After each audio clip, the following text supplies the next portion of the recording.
it is 9 p.m. in RTD. It's time to English New Edition. For tonight headlines, we have the head of state attended the 6th United Nations Environment Assembly in Nairobi.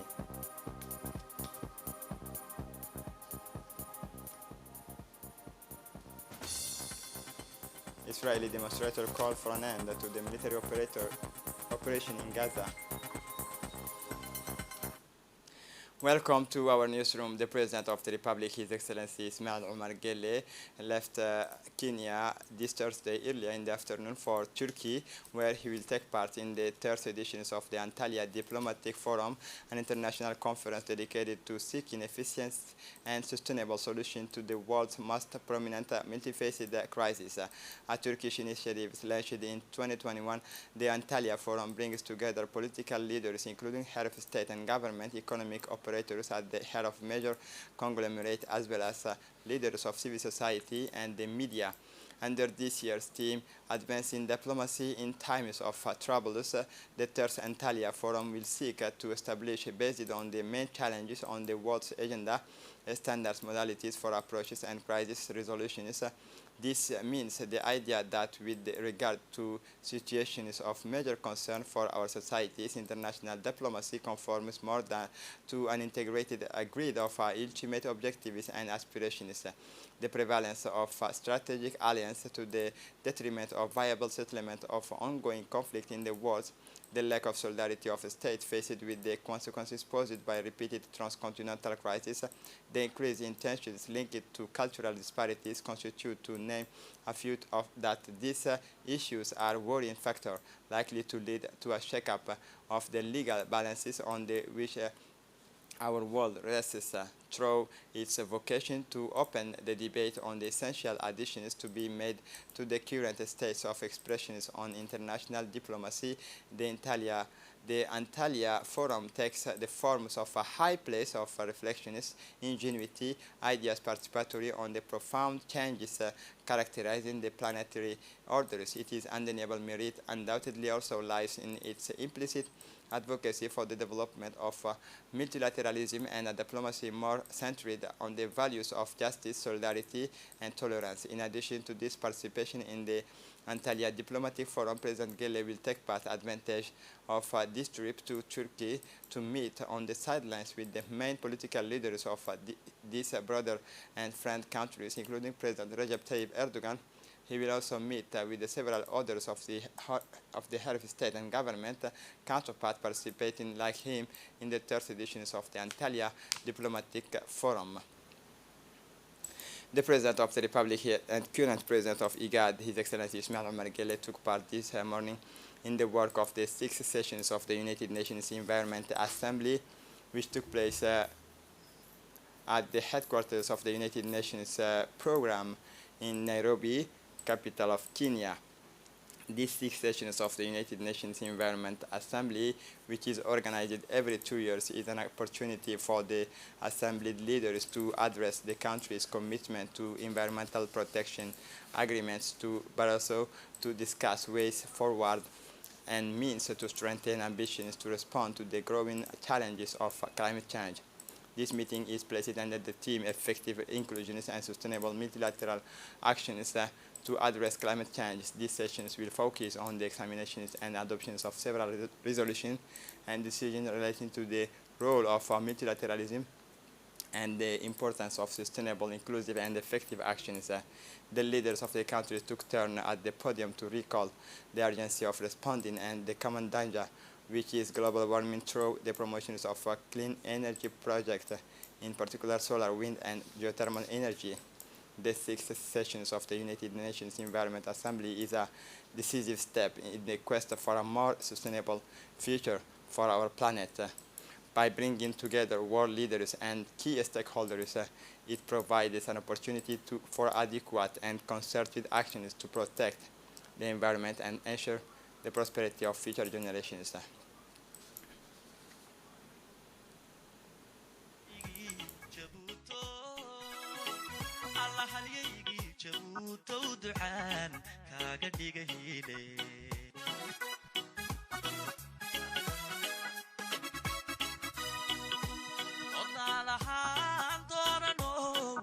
samow aabbo haybadiyo karaamadu waawa hibo ilaahaye ada hilika wamaro yaqaan hawl kastoo adage hayin lagu badhaadhaagtihi geesi hawl karahe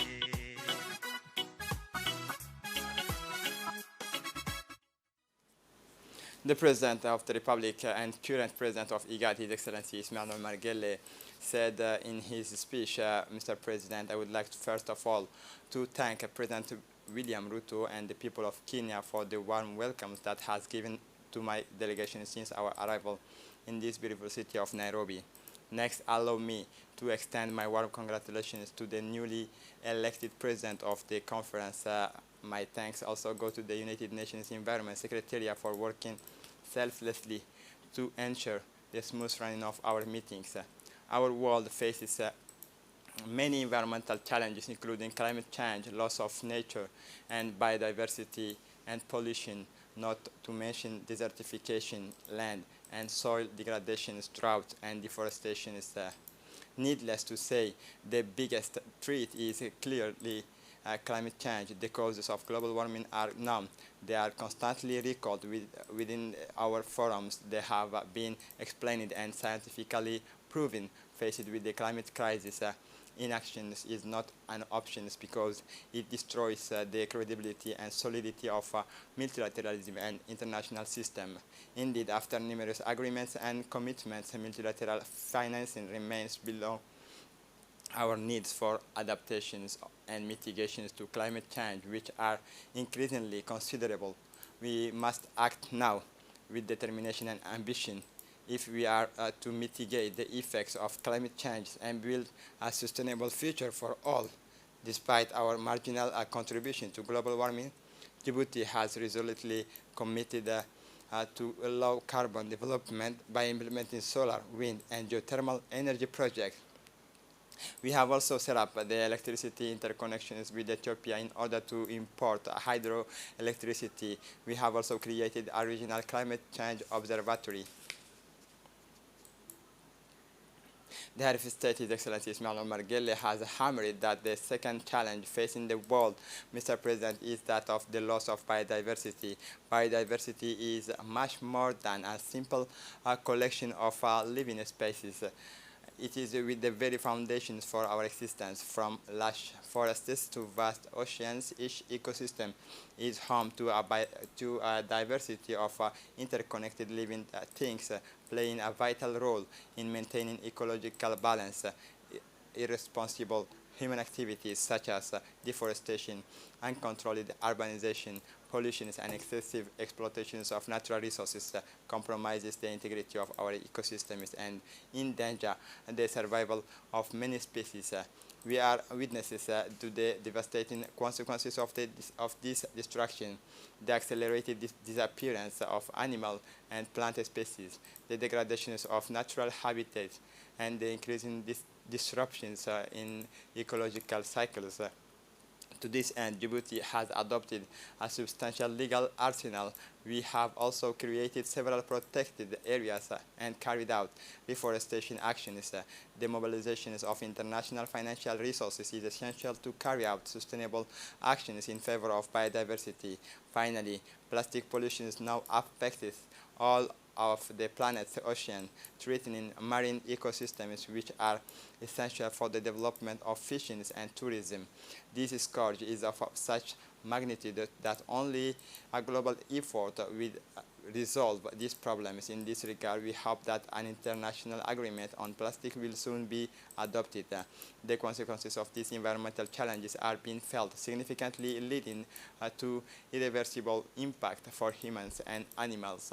These challenges not only undermine hard-won development progress, particularly in Africa, but also hamper our overall initiatives to achieve the Sustainable Development Goals. To conclude, it is important to preserve and strengthen multilateralism in order to address the various challenges we face. No nation can solve global problems alone.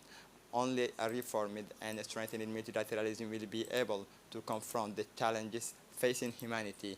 As such, we hope that these 6 sessions of the United Nations Environment Assembly will adopt decisions strengthening multilateralism in the environmental file. Thank you. This Thursday, February 29, 2024, the National Assembly hosted in its arcades a meeting of the Conference of Presidents with a view to transmitting the pending bills of setting the date of the next public sessions in accordance with Article 21, paragraph 1 and 2, the international regulations. The internal regulations. This meeting led by the President of the National Assembly, His Excellency Dileita Mohammed Dileita, President of the National Assembly, and in the presence of the Prime Minister, Abdul Qadir Kamil Mohammed, and also the participations of the First and Second Vice President of Parliament, President of Parliament Group, President of the Standing Committee, as well as the General Rapporteur.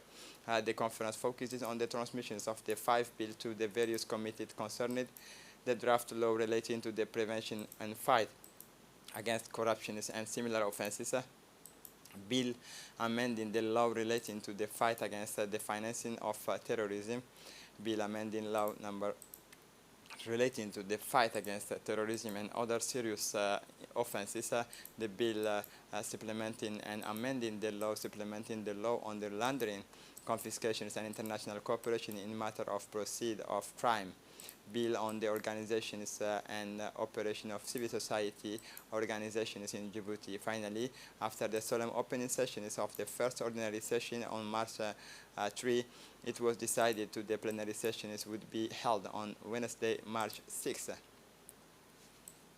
The Prime Minister, acting head of government, His Excellency Abdul Qadir Kamil Mohammed, received the main all of the Prime Minister's offices, the farewell visit of the Ambassador of the Republic of Turkey, Mr. Cenk Uraz, in the presence of the head of cabinet, Mr. Ali Sidi Abdallah. The discussion is focused, among other things, on the inaugurations of the Friendship Dam, the 100th anniversary of the Republic of Turkey, as well as socio-political, economic, and cultural cooperation, and highlighted the potential to develop the sector of fishing, agriculture, and irrigation in our country. Also, the diplomat suggests expanding bilateral cooperation between the two countries and training opportunities for Djiboutian technological program, or even the training of Djiboutian soldiers who intervene in Somalia. The President of the National Assembly, Dileita Mohammed Dileita, received this Thursday, February 29, a farewell visit from the Ambassador of the Republic of Turkey to the Republic of Djibouti.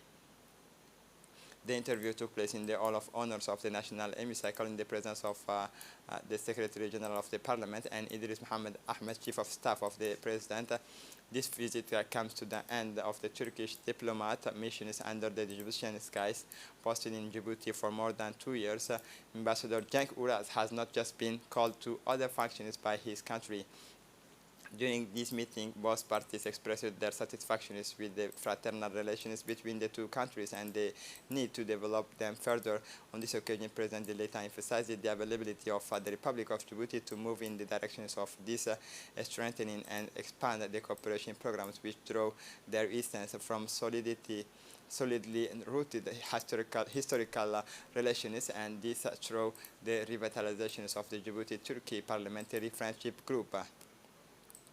The Ministry of Women and Family, in collaboration with the USAID Project Play and Learn, organized this morning at the International Scale Hotel a strategic reflections workshop on early childhood development and education. The objective of this event is, above all, to support the visions of the government of Djibouti, which is to improve access to quality preschool education for Djiboutian children aged 3 to 6 years, particularly the most vulnerable and those from poor families. Through this workshop, it is a question of setting up a platform likely to allow those in charge who want to meet the population's parents and community leaders to invite them to greater involvement and commitment in this communication process for a more successful educational, social, and behavioral momentum of the child.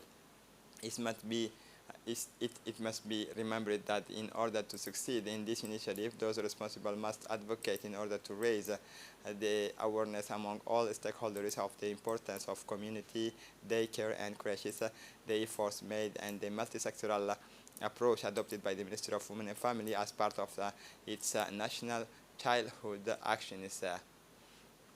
For his part, the representative of the USAID praised the efforts made by the Djiboutian government towards early childhood education.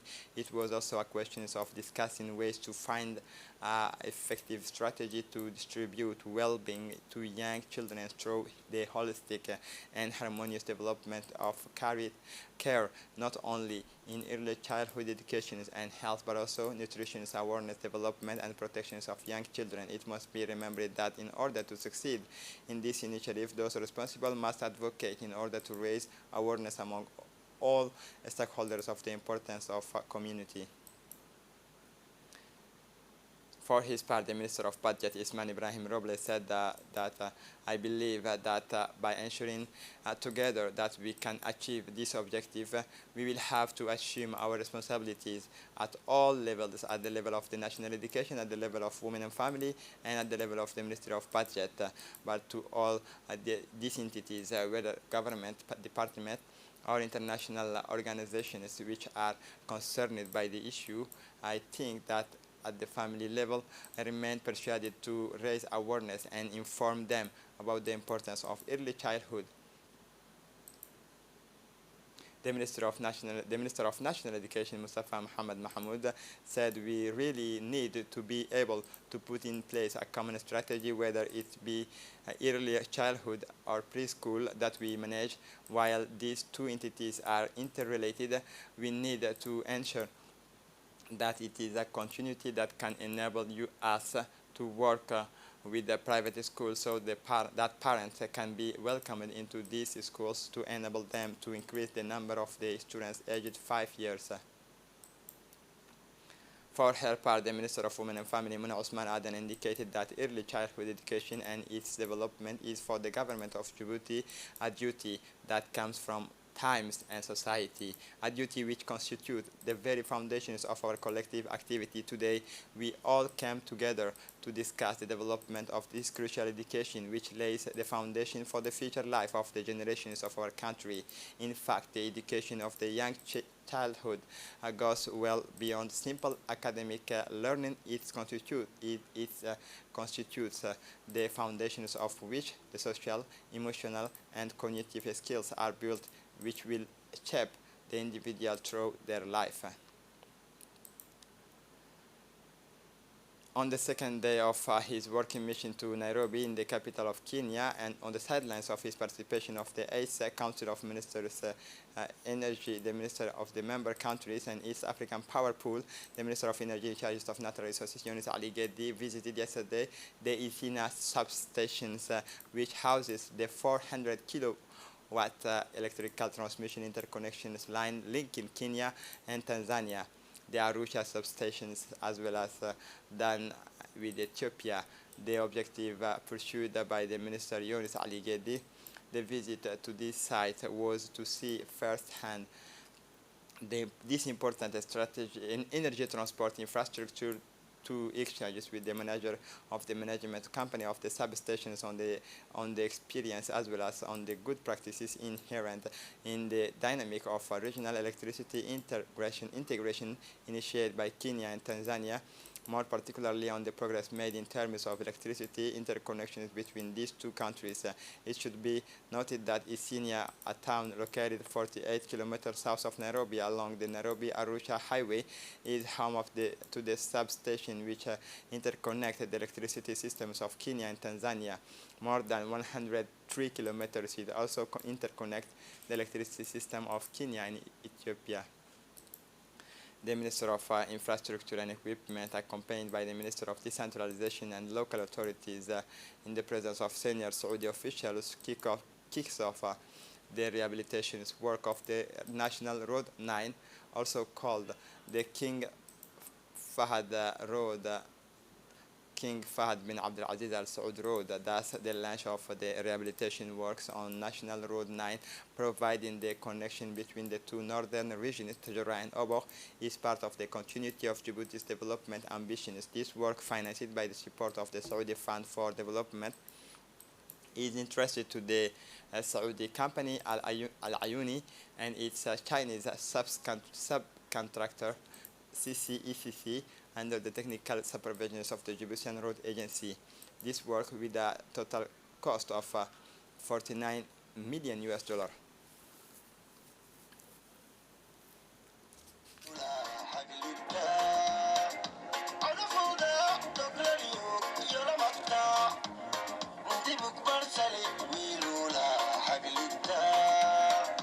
Cette nouvelle voie routière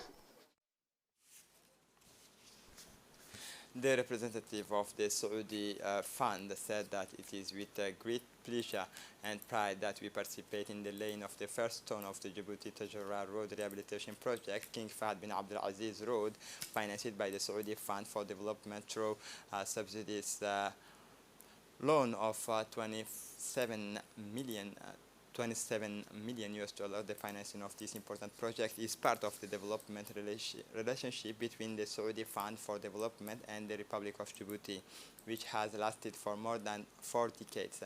On the other hand, the financing of this vital project by the fund also reflects the importance of cooperation and solidarity between the two parties in supporting development projects in the road sector. This project aims to increase efficiency and improve road safety, and some flood-affected parts are being rehabilitated for these roads, which has a total length of 115 kilometers, and the project also improves the utilization rate and transmit of small vehicles and trucks. Finally, the Saudi Fund for Development pays great attention to supporting the development sector in the Republic of Djibouti. The Minister of Decentralization, Qasim Harun Ali, said, recalled that the place of road infrastructure in the economic growth of the port sectors and the government's effort to mobilize considerable resources to establish itself in the region is as a preferred logistic hub. The recent consultation at the state level on the deconcentration process and the link with the deconcentration are an undeniable political will of the state, and to refocus on the development of regional infrastructure for the improvement of services provided to the population. The priority are made up of regional development pools. The rehabilitation of this road is part of this major infrastructure project initiated by the President of the Republic, His Excellency Ismail Omar Guelleh, as part of the Vision 2035. The sectoral objectives of the road rehabilitation is to contribute to opening up the country and to improve the living conditions of rural populations. For his part, the Minister of Transport, Hassan Hamad Arbahim, underlined the importance of this project for the economic development of the countries and for the sub-regions as a whole. It is with a great pleasure that I take the floor to mark the start of the rehabilitation of the National Road 9 in a connectivity project which is of importance for our beloved Republic of Djibouti. The National Road 9, also known as in the name of the King Fahd bin Abdul Aziz Al Saud, embodies the essence of our economic development, symbolizing the unity and progress of our nation. The rehabilitation work planned over a period of 24 months represent a crucial investment and concretizes these ambitious visions for our country. We reiterate on behalf of the government of our gratitude to the Saudi Fund, which mobilizes the substantial sum of 48 million US dollar, constituting unwavering support in the realizations of this major project, underlining the commitment of the President of the Republic, His Excellency Ismail Omar Guelleh, towards the development of infrastructure as an engine of growth.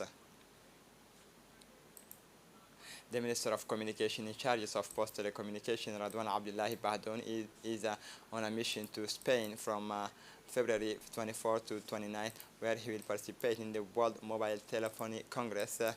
The World Mobile Telephony Congress is a global organization of the telecommunication industry which brings together more than 50,000 visitors from all over the world each year and is entirely dedicated to new trends and perspectives in all fields of activities of the mobile ecosystem. During this Congress, the Minister will also participate in a special program called the Ministerial Programs. It is a forum that provides government officials and regulators with the opportunities to discuss common issues.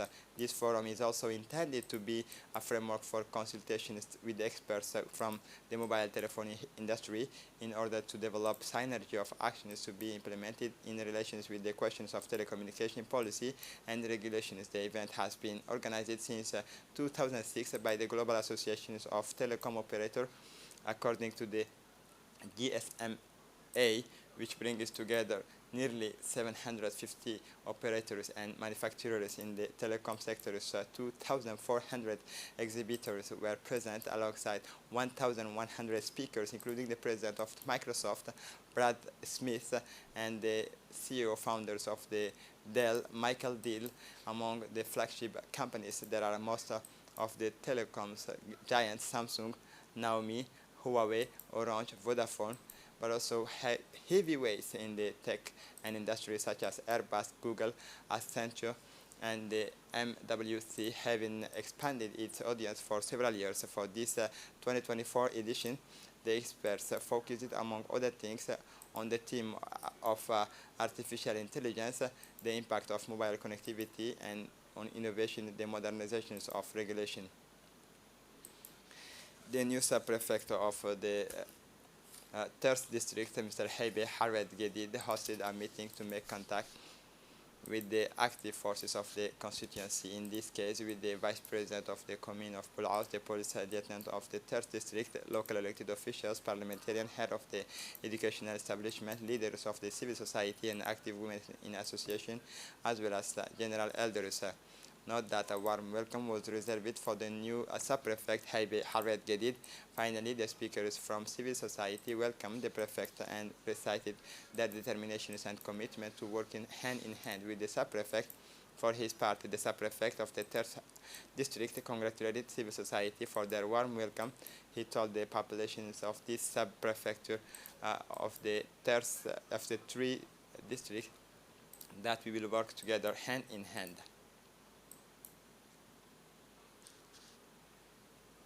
A fire broke out in the historical restaurant towards the end of this afternoon. No human losses have been reported except material damages and consumables.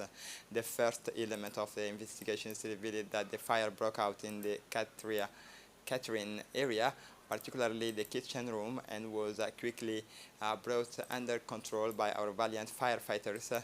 The rapid deployment of the civil protection forces prevented fire from spreading to the rest of the historic restaurant, one of the busiest square restaurants in Djibouti City. The acting following information is exploited that the gendarmes of the Ali Sabih Brigade arrested 2 individuals who were engaged in the productions of the counterfeit banknotes on February 20, 2024, and they implement their criminal project. The 2 criminals purchased color printers with which they produced false banknotes consisting of 2,000 francs, 5,000 francs, 10,000 francs. Subsequently, the latter sold this counterfeit note in the market, previously targeting particularly the vulnerable traders. The investigators and search operations undertaken led to the seizures of the color printer and counterfeit banknotes in the number of 22 million banknotes are on 5,000 banknotes and 13,000 banknotes. And for its part, the Central Bank of Djibouti, by virtues of the powers conferred on it, files complaints against in the context of these matters. Given the seriousness, suspected counterfeiting and manufacturing banknotes were brought before justice on 22 February. The deputy prosecutors in charge of this case issued the arrest warrant filing against them. For the international scene in Tel Aviv, demonstrators demand an end to Israel's military operations in Gaza. Protesters took to the street in Tel Aviv to demand an end to the Israeli military operations in Gaza. This comes as the number of Palestinians killed in Gaza since October 7 approaches 1,000 due to the Israeli bombing and the absence of humanitarian aid. The Israeli army carried out 11 massacres against Palestinian families in the Gaza Strip over the past 24 hours, leaving 96 people dead and 172 injured.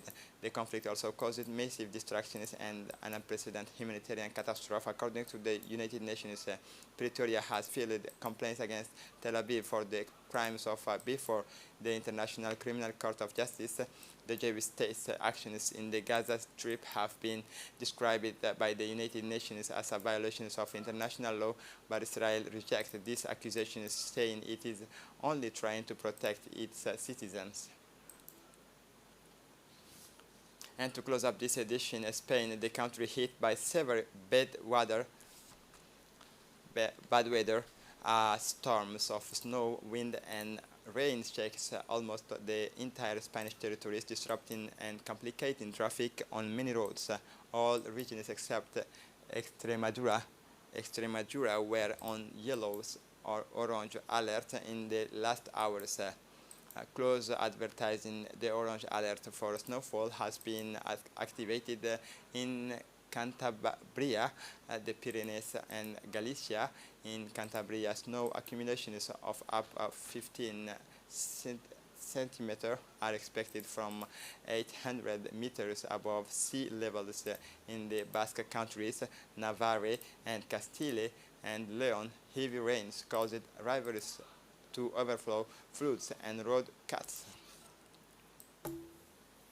And this is it for the news. Thanks for watching us. Have a good evening.